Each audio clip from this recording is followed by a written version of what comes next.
Mr. Speaker, I rise to explain my vote. Yes, sir. Mr. Speaker and members, we heard a lot about trust.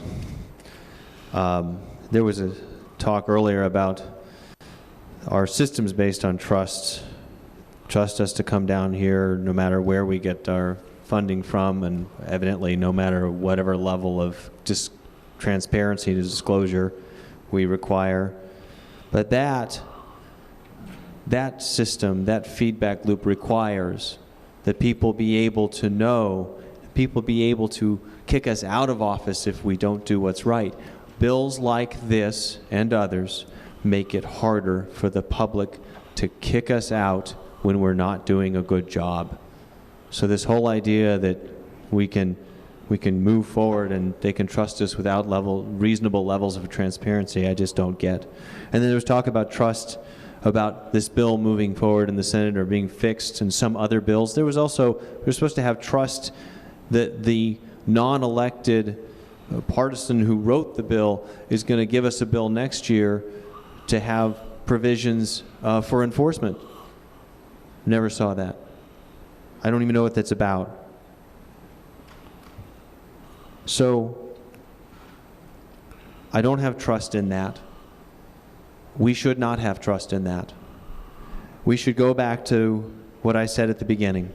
First, do no harm. I've heard members tell me over the last week that they've seen a lot of pressure on this bill, and we know how that happens. We see that. And I think that kind of pressure will only get worse in the future if this bill passes. Public servants will lose their autonomy. This bill was pushed with no real stakeholder meetings. It will radically alter campaign finance law in this state. Are you certain it will do no harm? If you are 100% certain that it will do no harm, then go ahead, vote no. Vote yes. But I don't know how anybody can believe that there is 100% certainty that this will do no harm. You know, we like to think that we have a meritocracy. We came here to do what our constituents expect us to do, and that is vote on the merits of laws. This bill makes lawmaking less about merits and more about who could pressure whom with what. And I repeat, from the publicity pamphlet from 1986, in this act, it is the intent of the people of Arizona to limit campaign contributions so as to prevent improper influence over state and local elected officials and to foster public confidence in the integrity of government. This bill undoes what those voters wanted, and it's only gotten worse since 1986. So I appeal to you only with my voice and my arguments. I have no leverage over anybody. I have no real substantial power outside of my one vote, my voice, and my argument. And that's the way it should be. That's what the public expects of us.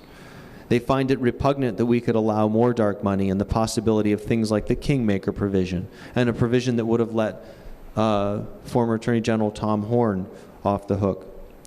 I have seen the pressure that comes with this job, and I've been threatened when I've spoken up.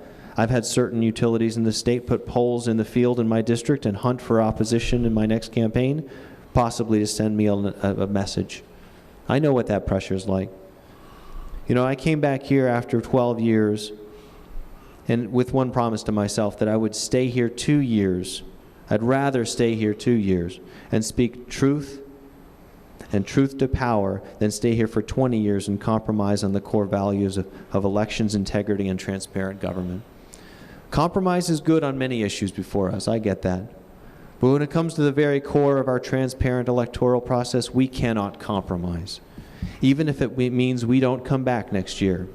That's where strength comes on this vote.